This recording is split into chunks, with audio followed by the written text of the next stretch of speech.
안녕하십니까. 행정법 수험생 여러분. 자, 이번 시간에는 사인의 공법행위를 들어가도록 하겠습니다. 자, 이 사인의 공법행위는 개인이 공법적 효과를 발생하는 그런 행위가 되겠습니다. 자, 우리가 공법관계, 사법관계로 우리 법률관계를 나눈다고 그랬죠. 사인의 공법행위는 이 두 가지 측면에서 결합된 그런 행위다 이렇게 볼 수 있고요. 반드시 시험에 출제될 수 있다 이런 부분입니다. 자, 사인의 공법행위죠. 자, 공법행위다 이런 얘기죠. 개인이 공법행위를 했다. 저 개인의 행위가, 사인의 행위가 법적 효과 면에서 공법적 효과를 나타냈다는 겁니다. 예를 들어서 뭐 수리 같은 거 있죠. 수리 같은 경우는 행정청에다가 어떤 내가 민원이라든가 어떤 요구를 할 때 서류에다가 적시해가지고 행정청에다가 우리가 제출하죠. 그러면 행정청의 행정공무원이 수리를 할 거란 말이에요. 즉 개인의 행위가 공적인 행위로 바꾸게 되는 거죠. 그래서 이것을 사인의 공법행위다 이렇게 말하고 있습니다. 대표적인 것이 바로 수리가 되겠는데요. 이 수리라는 것은 행정청에서 말이죠. 다른 사람의 일반인의 의사를 받아들이는 그런 의사가 바로 수리가 되겠습니다. 이 수리에는 두 가지 형태가 있는데요. 수리를 요하는 경우가 있고 수리를 요하지 않는 경우가 있습니다. 작년에 계속 시험에 나왔던 것은 인허가 의제 건축 신고였어요.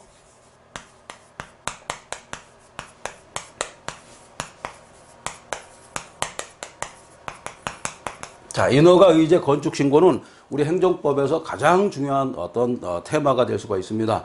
여기서 나오는 용어는 뭐 몇 가지가 있죠. 인허가란 뜻도 있고 의제란 뜻도 있고 그다음에 신고란 뜻, 이 세 가지가 결합된 그런 행위가 되겠습니다. 여러분들 잘 아시겠지만 인허가라는 것은 인가와 허가입니다. 행정작용법에서 가장 중요한 것이 인가, 허가, 특허 이렇게 세 가지가 있다고 그랬습니다. 자, 그래서 인가 같은 경우는 권리를 보충하는 것이고 허가는 자연 상태를 회복시켜주는 그런 의사표시가 되겠습니다. 그리고 하나 또 있다면은 특허가 있겠죠. 특허는 이 행정청에서 상대방에게 권리를 설정해주고 권리를 주는 거죠. 이게 바로 이제 특허가 되겠습니다. 그리고 의제란 말이 나오는데 의제란 말은 말이죠. 한문으로 쓰면 이렇게 됩니다. 간주가 되겠습니다. 간주. 그래서 간주란 개념이 등장하는데요. 간주는 반증이 있어야만 종전에 어떤 강조, 어떤 자기가 의사표시한 것을 번복할 수 있는 것이 바로 간주가 되겠습니다. 반면에 추정이라는 개념도 있죠. 추정이라는 개념은 반증이 없어도 번복이 가능한 것을 말합니다. 꼭 알아두시고. 자, 그래서 간주 개념이다. 그래서 시험이 많이 출제되고, 그 다음에 이제 건축 신고가 있어요. 이 건축 신고는 기속행위입니다. 그래서 건축을 자기가 이제 도면을 작성하고 그 다음에 여러 가지 요건을 맞췄을 때는 예를 들어서 뭐 여러 가지 소방 시설이랄지 모든 것을 다 갖췄을 때는 반드시 건축을 허가를 해둬야 됩니다. 그래서 이것을 기속행위라고 볼 수 있습니다. 자, 이 한 가지 테마에서 벌써 시험에 나오는 것이 한 3개가 되는 것입니다. 그리고 인허가 건축 신고는 수리를 요합니다. 수리라고 해가지고 이걸 뭐라고 하냐면 행위 요건적 행정 수리다 이렇게 행정행위다 이렇게 얘기합니다. 그러니까 행위가 있어야 된다. 그래서 행위 요건이라고 합니다. 행위 요건. 자, 그러면은 올해 시험에 나올 확률이 많은 것은 뭐냐? 자, 우리가 행정절차법에 보면요 수리라는 개념이 등장해요. 그러나 행정절차법에서는 자체 완성적 수리만 규정하고 있습니다. 그러나 행정기본법에서는 자체 완성적 수리뿐만 아니라 행위 요건적 수리 두 가지 다 인정하고 있다. 작년에 이제 6월 달에 행정기본법이 실효가 됐죠. 시행이 됐는데 이 행정기본법에 따라서 지금은 수리를 요하는 수리와 행정 요건과 그다음에 자체 완성적 수리 이 두 가지 개념이 다 인정되고 있다. 다만 이 자체 완성적 수리는요. 즉 수리를 요하지 않는 것은 행정절차법에 규정이 있고 그 다음에 수리를 요하는 것은 행정기본법에 있다. 이렇게 정리가 되겠습니다. 그래서 수리요죠. 이렇게 두 가지 나눌 수가 있는데 수리를 요하는 것은 행정기본법입니다. 그 다음에 수리 분류는 행정절차법입니다. 요게 시험에 출제되겠습니다. 절차법. 작년에 문제가 나오기 시작한 것이 바로 행정기본법 내용이었어요. 행정기본법의 내용은 가장 중요한 것은 부관이 있어요. 부관. 부관에 대해서 원래 기속행위에 대해서는 붙일 수가 없었는데 행정기본법에서 어떻게 규정됐냐면 자, 이 법적 근거가 있으면은 이 부관을 붙일 수 있다. 이렇게 바꿨습니다. 일반적으로 재량행위는 부관을 붙일 수가 있어요. 그러나 학설이라든가 여러 가지 견해를 집약을 해가지고 이번에 행정기본법에서 이 기속행위에 대해서도 법적 근거가 있으면 붙일 수 있다. 이렇게 명문화했습니다. 알아두시기 바랍니다. 자, 여러분들의 행정법 지금 종전의 국어라든가 영어와 똑같은 학문이죠. 그래서 앞으로는 뭐 이 점점 국어라든가 뭐 그다음에 역사라든가 이런 과목은 이 패스 개념으로 바뀌게 되어 있습니다. 점점. 그렇지만 행정법이라든가 나머지 행정학이라든가 이런 과목은 앞으로 필요한 거예요. 그리고 경찰에서는 형법, 형수법이 필요하듯이 가장 필요한 과목이 행정법이다. 이렇게 보고 그 중에서도 이 수리가 행정을 우리가 집행하는 위치에서는 가장 중요한 핵심적인 사항이다. 이렇게 볼 수 있습니다. 자, 수리에 대해서는 반드시 시험에 출제되니까요.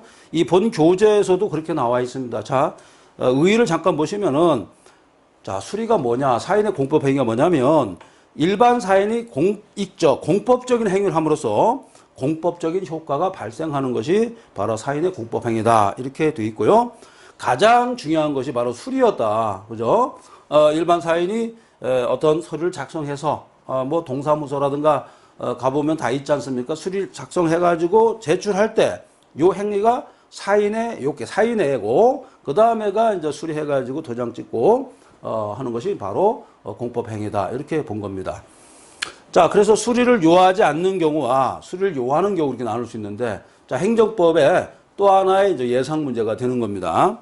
자, 거기 보면은 건축 신고가 나와 있어요. 건축 신고는 수리를 요하지 않습니다. 반면에 인허가 의제 건축 신고는 수리를 요합니다. 알았죠? 자, 아까에 해서 이제 부가에서 설명하는데요. 의제라는 것은 아까 간주라고 말씀드렸죠. 그런데 의제를 어떤 것을 간주하느냐. 간주라는 것은 생략한다 이런 뜻입니다. 생략을 할 수 있다. 뭘 생략할 수 있냐면 절차를 생략하겠다는 겁니다. 여기에는 학설이 두 가지가 있었죠. 절차 생략설과 내용을 생략할 수 있다. 실체 생략 이렇게 두 가지인데 절차 생략설이 지금 판례와 다수견해입니다. 그거 알아두시기 바랍니다. 자, 그래서 인허가 의제 건축 신고는 아주 백발백중 시험에 출제되고 있다. 이렇게 보시면 됩니다. 자, 그리고 이 구분에서 말이죠. 이 본 교재 보면은 공장 설립 신고 같은 게 있어요. 공장 설립 신고도 반드시 수리를 해줘야 되는데 이것은 수리하는 행위가 필요 없다는 겁니다. 그렇게 알아두시고 이걸 자체 완성적 신고라고 그래요. 수리를 요하지 않는 것을 자체 완성 이렇게 얘기합니다. 용어가 좀 어려울 수가 있어요. 그 다음에 수리 요하는 것은 뭡니까? 행위 요건이라고 그래요. 좀 어렵습니다. 여기서 헷갈립니다. 요건. 자, 이렇게 정리하면 되겠습니다. 그 다음에 당구장업 신고. 당구장 같은 경우도 수리를 요하지 않습니다. 자, 그 다음에 이제 골프장이 문제입니다. 골프 이용료 변경 신고는 수리 요하지 않는데 골프 회원권이 있죠. 그걸 좀 우리가 구별해야 돼야 됩니다. 골프 회원권. 자, 골프 회원권입니다. 그 다음에 골프 이용료. 자, 이 두 가지가 다르다는 겁니다. 골프 회원권은 수리를 요합니다. 수리 요하지만 골프 무슨 이용료, 골프장 이용료라든가 무슨 뭐 입장권 이런 거 있죠. 이것은 수리를 요하지 않습니다. 요즘에 뭐 스크린 골프장이 유행하기 때문에 필드에 나가지 않는 사람도 많죠. 요즘에는 뭐 거의 방에서 아니면 실내에서 모든 걸 다 해결하죠. 요즘에 뭐 주상 복합 아파트 보면은 그 속에 다 있죠. 나올 필요도 없습니다. 그 속에서 뭐 밥도 먹고 잠도 자고 직장도 거기 속에 있는 경우도 많죠. 그래서 아예 뭐 그 속에서 살고 햇빛을 우리가 쬐지 않죠. 지금처럼 코로나 예를 들어서 지금 뭐 이런 게 막 많이 퍼졌지 않습니까? 옛날 같으면 있지도 않았어요. 왜 그러냐면 하루 종일 떼학볕에서 일하니까 이런 병균이 강합니다. 그런데 지금은 햇빛도 안 쬐고 약간 좀 편하게 살다 보니까 이런 인플루엔자라든가 이런 데 상당히 취약한 그런 경향을 보이고 있습니다. 자, 오미크론 같은 경우도 조만간에 일반 감기와 똑같다 이렇게 지금 일반적으로 말하고 있죠. 그런 것도 좀 알아두시고. 자, 지금 한 문제 맞춰야 됩니다. 우리가 20문제에서 한 문제가 2문제예요. 그러니까 제가 강조를 드리는 겁니다. 알았죠? 지난 시간에 제가 신뢰보호칙 나온다고 그랬죠. 그 다음에 법률위법 무조건 나온다고 그랬죠. 벌써 2문제. 그 다음에 실권의 범죄 3문제. 그 다음에 뭐였어요? 특별 권력관계 4문제죠. 4문제를 찍었습니다. 자, 이게 5번째 예상 문제가 되는 겁니다. 아시겠죠? 자, 행정법은 나올 문제가 한 60개예요. 그 밖에 딴 거 할 필요가 없는 겁니다. 사실은. 내가 100점 맞아서 합격하나 85점 맞아서 합격하나 별 차이가 없다는 거예요. 그래서 여러분들은 100점 맞는 거를 목표로 하면 좋죠. 그러나 단시일 안에 빨리 합격권에 일단 들어가서 여러분들이 공직생활을 해야 됩니다. 자, 남과 북이 지금 통일할 가능성도 많아요. 그럼 행정 인력이 많이 필요합니다. 자, 그런 것도 생각을 해 주시기 바라고. 자, 그 다음에 수리를 요하는 신고가 있어요. 첫 번째 인허가 의제 건축 신고 알아두시고, 아까 설명드렸죠? 자, 인허가 의제 건축 신고 이거죠. 그 다음에가 중요한 게 체육시설 12번 보시면은 체육시설 회원 모집 뭡니까? 골프 회원권에 대한 심사. 골프 회원권에 대한 심사 통보는 바로 이 골프 회원권에 대한 심사하는 것을 통보해 준 거잖아요. 이런 경우는 수리를 요한다. 통보를 해 주려면 어때요? 심사를 해야 할 거 아니겠습니까? 그거고. 그 다음에 재작년에 시험에 나왔던 것은 바로 대규모 점포 개설 등록이었어요.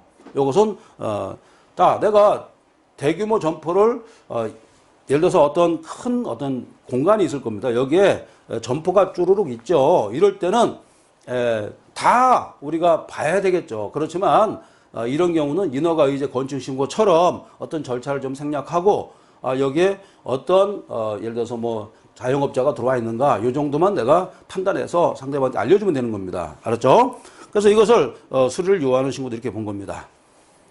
자, 우리가 지금 공부하는 것은 수리에 대해서 공부했습니다. 그리고 또 공부할 게 뭐냐면은 용어가 하나 나옵니다. 좀 어려운 용어가 하나 나오는데 이걸 하셔야 행정법을 부드럽게 무난하게 우리가 해결할 수가 있는 것입니다. 그 내용을 보자면은 뭐냐면요. 잘 보세요. 특히 여러분들 중에서 이 산간벽지에서 혼자 공부하신 분들, 그 다음에 학원에 나가는 어떤 기회가 좀 없는 분들이 많을 겁니다. 그런 분들이 이 강좌를 들으면은 효과가 배가 된다 이렇게 말씀드릴 수 있어요.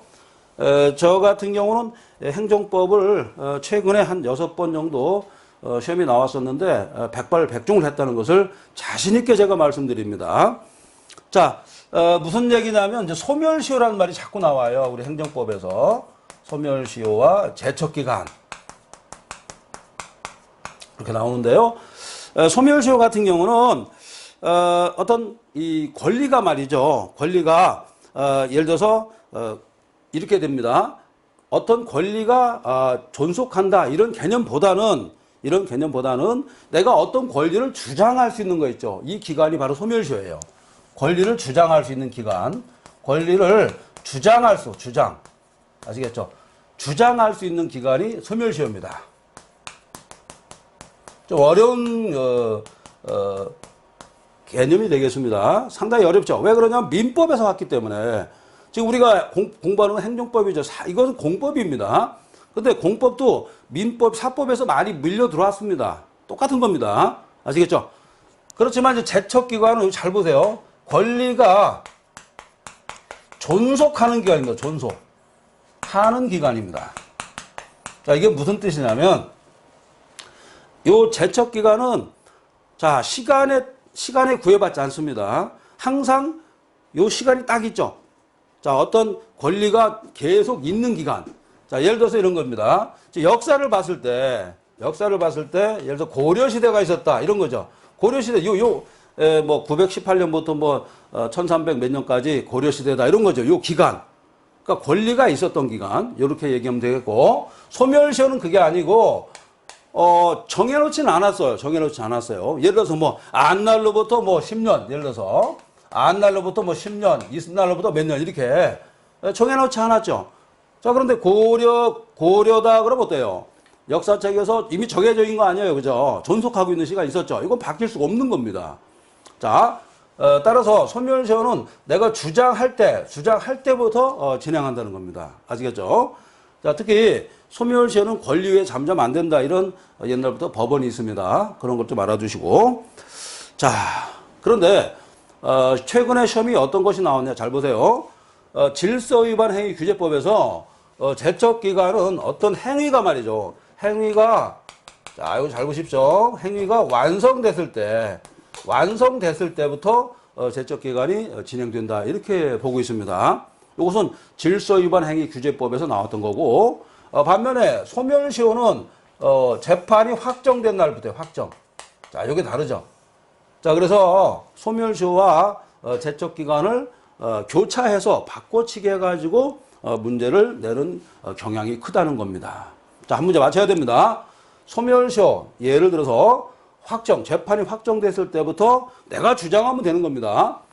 그 다음에 제척기간은 행위가 완성됐을 때부터 된다. 예를 들어서 뭐 왕건이 918년도 고려를 창건했죠. 그러니까 그 전에는 뭐였습니까? 후삼국이었죠. 그걸 완성을 했다. 요때부터 시작한다. 이렇게 보면 되겠습니다. 갑자기 역사 시간 아닌데, 저도 역사를 참 재밌게 이렇게 공부하고 이런 사람인데, 갑자기 역사를 공부하시고 싶어요. 이럴 때도 역사가 들어온다는 겁니다. 자, 됐습니다. 자, 그래서 소멸시효와 제척기간을 한번 살펴봤고요. 꼭 알아두시기 바랍니다. 자, 그 다음에, 우리가 나중에 이제 국가배상법 같은 것도 공부하는데요. 국가배상 청구권은, 자, 이런 것도 잘 나와요. 국가배상 청구권은 우리가 볼 때, 야, 이거 행정소송으로 가야 될 것 같다. 그게 아니죠. 우리 판례는 국가배상도 민사소송처럼 가라는 겁니다. 자, 제가 사례 한번 말씀드릴게요. 이런 사례가 많이 출제됩니다. A라는 사람이 처분을 받았는데, 행정소송을 하고 있었습니다. 행정소송. 자, 행정소송하기 전에 민사소송을 제기할 수 있을까? 민사소송입니다. 어때요? 자, 여기서 민사소송은 바로 국가배상이 되겠습니다. 즉, 국가배상을 청구할 수 있을까? 어때요? 자, 있다는 것이 판례 태도입니다. 즉, 행정소송과 관계없이 내가 민사소송, 즉, 국가배상법을 제기할 수 있다. 국가배상법은 주로 2조와 5조죠. 2조는 뭡니까? 공무원의 불법행위. 그 다음에 5조는 영조물에 설치하자 책임이 되겠습니다. 자, 연계해서 시험이 출제된다. 나중에 이제 국가배상법 2조와 5조까지 연계해야 됩니다. 알았죠? 그렇게 알아두시면 되겠습니다. 그래서 국가배상 청구권은 소멸시효가 3년이다. 이렇게 보고 있습니다. 그거 알아두시고. 자, 그 다음에 국세징수권 같은 경우는 5년이 되겠습니다. 5년. 자, 일반적으로 5년이 되겠습니다. 그렇게 알아두시고.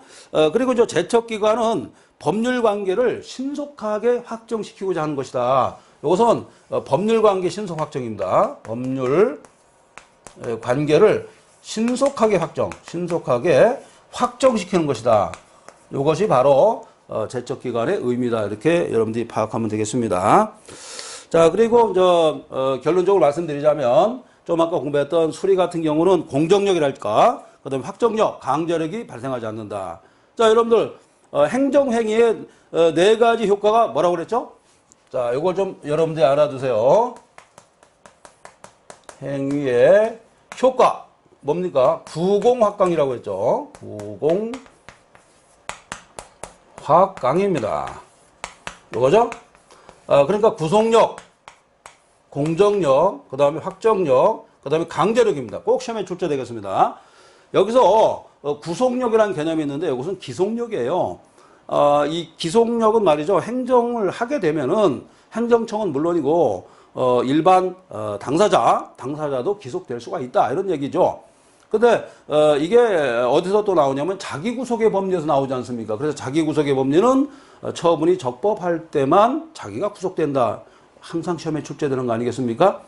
그리고 신뢰보호 원칙은 어떻습니까? 처분이 위법하거나 적법하거나 상관없이 이 선행정행위가 있고 거기에 공적 견해가 있다. 그러면은 상대방은 신뢰했으면 그 상대방에 대해서 배상을 해야 된다. 이게 바로 신뢰보호 원칙이 되겠습니다.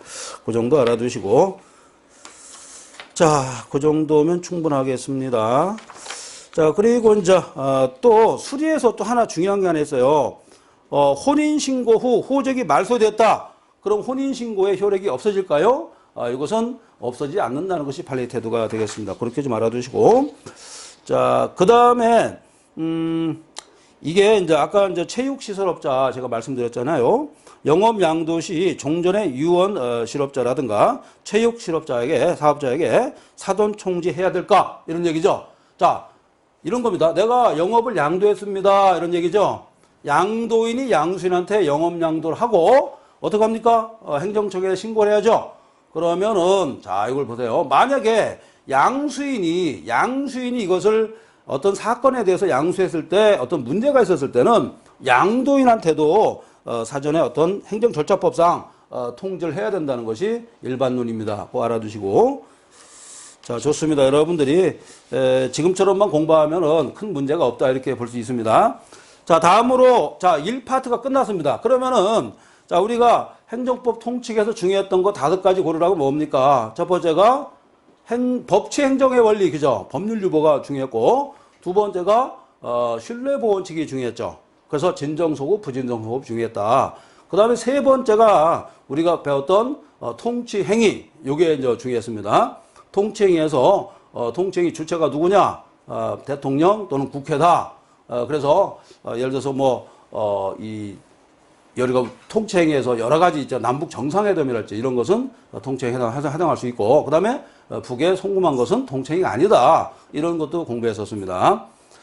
그리고 또 뭘 공부했냐면 조금 아까 수리를 또 공부했죠. 수리를 요하느냐 마느냐 이 공부를 했고, 그 다음에 또 공부한 것이 뭐였죠? 제척기간과 소멸시효를 공부했습니다. 자, 이렇게 해가지고 통칙 근본 이쪽 부분을 공부했고, 예를 들어서 실권의 범 이런 것도 좀 공부해 두시고. 자, 두 번째 파트는 행정작용법입니다. 이 행정작용법에는 행정처분이라는 개념과 행정입법이라는 개념이 제일 중요합니다.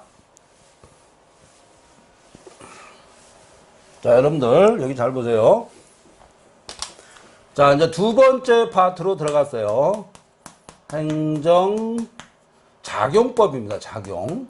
이 작용이란 말이 상당히 웃기는데 한문으로 쓰면 이렇게 됩니다. 이렇게 되는데 이게 사실은 이 작용이란 말이 처분이라는 개념과 비슷한 겁니다. 이게 처분. 근데 모든 처분은 아닙니다. 알았죠? 모든 건 처분은 아니고 이렇게 돼 있는데 이 처분은 개념은 뭐냐면 상대방한테 자기 또는 부자기를 요구할 수 있는 그런 권리가 처분이 되겠습니다. 알았죠? 이렇게 알아두시고 이것은 이제 이 처분이라는 개념이 등장해요. 이렇게. 자, 이렇게. 영어로 말하면 디파짓입니다. 디파짓. 제가 전직 영어 강사 출신이라 사실 영어를 제가 정말 대한민국 영어 제일 잘하고 싶었던 사람 중에 하나였는데 지금은 행정법 강의를 하고 이런 거 하고 있고 종전에 내가 대학 교수도 하고 여러 가지 다 했지 않습니까? 지금 생각해 보면은 다양한 학문을 했던 것이 너무 좋은 것 같아요. 그래서 여러분들 특히 저 젊으신 분들은 젊었을 때 옛날 말 틀린 게 하나도 없습니다. 소년인후 학난성이다 이런 말 있잖아요. 그죠? 그리고 아는 게 힘이다. 이 서양이나 동양이나 어떻게 이렇게 명언은 똑같은지 몰라요. 그죠? 아는 게 힘이다. 그죠? 그래서 모든 게 형설지공이다. 이런 말 있지 않습니까? 그래서 항상 노력하고 그리고 자기한테 주어진 운명대로 열심히 살면은 좋은 일이 벌어질 것이다. 이렇게 봅니다. 자, 그래서 행정작용법은 이렇게 돼 있고요. 한번 잠깐 지우겠습니다. 자, 이렇게 돼 있고 행정작용법에서 넘버 1 가장 중요한 것은 뭘까요? 바로 행정입법이 되겠습니다. 물론 아까 처분도 중요한 개념이 하나였는데 행정입법이 더 중요할 수 있어요. 자, 행정입법은 행정부에서 만드는 법인데 지금 그럼 행정부에서 법을 만들 수 있느냐? 못 만들어요. 자, 행정입법은 크게 보면 3가지가 있어요. 대통령령. 자, 요즘에 대통령 선거 때문에 난리 법석을 떨고 있죠. 그 다음에 총리령. 전직 총리 전직 총리들도 대통령 한번 해보겠다고 다 나왔었는데 다 물먹었죠. 그렇죠? 그만큼 인사유명이라고 그랬죠. 호사유피고 사람은 이름을 남기고 싶은 거예요. 근데 가장 좋은 것은 물론 부귀 공명도 좋지만 자, 평범하면서도 죄 짓지 않고 잘 살다가 가는 것도 상당히 멋있는 방법입니다. 알았죠? 자, 필부라고 그러죠. 필부로 사는 것도 상당히 보람있다. 자기 이름을 다 입신양명해가지고 알리는 것도 물론 좋을 수도 있지만 다 좋은 건 아니다라는 것을 우리가 항상 되새겨가지고 살아야 됩니다. 자, 그 다음에가 이제 부령이 있어요. 부령. 이렇게 세 가지인데, 자, 그럼 여러분들 시험에 나옵니다. 100% 나옵니다. 자, 우리가 총설 부분 5가지 나온다고 그랬죠. 그 다음에 6번째가 이놈이에요. 20문제 중에서. 어마어마하죠. 자, 그래서 대통령령을 뭐라고 하냐면, 뭐라고 하면 이거 시행령이라고 하죠. 시행령입니다. 좀 행정법이 좀 용어가 어려워요. 그 다음에 이것을 뭐냐면 시행규칙이라고 합니다. 이렇게 하고, 그 다음에가 이제 이 행정입법을 또 따질 때는 어떻게 따지느냐. 자, 여기 잘 보세요. 그러면 요 세 가지를 뭐라고 하냐면 법규명령이라고 그래요. 법규명령. 법규라고 합니다. 법규. 자, 법규명령이라고 그래요. 여기서 법규라는 뜻이 무슨 뜻이냐. 법규라는 것은 규범적 효력이 있는 것입니다. 즉, 대외적 효력이 있는 것을 법규명령이다. 이렇게 얘기하고 있습니다. 즉, 뭐냐면 대세적인 효력이 있다. 자, 작년에 시험이 뭐가 나왔냐면 행정규칙은 대내적으로 규범적 효력이 있다. 맞는 말이에요. 자, 근데 문제가 좀 매끄럽지 못했습니다. 자, 일반적으로 법규명령이 대세적 효력이 이게 정답인데 작년에는 고시에 대해서 나온 겁니다. 행정규칙도 내부에서는 규범적 효력이 있다는 겁니다. 내부 있는 사람한테는. 물론 100% 좋은 문제는 아니었죠. 자, 이렇게 나눌 수가 있고 또 나누는 방법이 이제 2가지가 있어요. 아까도 얘기했지만은 법규명령과 법규명령, 그 다음에 행정규칙 이렇게 2개로 나눕니다. 행정규칙. 요놈 아니면 이게 시험에 나옵니다. 그래서 법규명령에는 2가지가 있다는 거죠. 위임명령. 그 다음에 이제 집행명령 이렇게 2가지가 있습니다. 알았죠? 그래서 위집 이렇게 암기하시면 되고 행정규칙에는 고시가 있습니다. 대표적인 것이. 이거 시험 나오죠? 자, 위임명령 같은 거는 말 그대로 위임할 때는 구체적 개별적으로 위임해야 됩니다. 이거 잘 보십시오. 구체적 개별적으로 위임하죠. 그리고 자, 이런 겁니다. 내가 당신한테 이 법한테 위임하겠습니다. 그러면 이 법에서 새로운 사항도 규정할 수가 있는 것입니다. 예를 들어 시어머니가 장에 가면서 이런 겁니다. 자, 며느리한테 자, 오늘 우리 새아기가 하루 종일 집안 살림 해라 이런 얘기죠. 집안 살림 해라 이렇게 위임을 했다고 쳐요. 그러면 이 며느리는 어떻습니까? 새로운 사항도 할 수 있죠.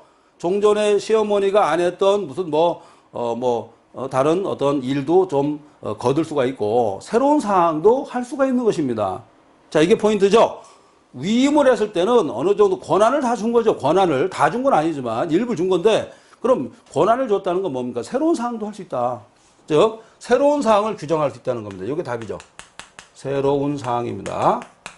사항을 규정할 수 있다. 이런 얘기고 반면에 집행명령은 새로운 사항을 규율할 수 없고 그 다음에 구체적 개별적으로 위임할 필요도 없습니다. 쉽게 말해서 집행명령은 그냥 이 어떤 법률이 있다, 상위 법률이 있다 그러면은 그 법률에 대한 집행하는 그런 요령이랄까 어떤 방법 이거를 규정한 것이기 때문에 큰 문제가 없다는 얘기입니다. 알았죠? 그런 측면도 알아두시고 그 다음에 이것은 대외적 효력이 있고 대내적 효력이 있는 것이 행정규칙입니다. 행정규칙에서 중요한 것이 바로 고시였죠. 고시는 불특정 다수에게 알리는 행정규칙이 되겠습니다. 시험에 자주 출제되고 있습니다.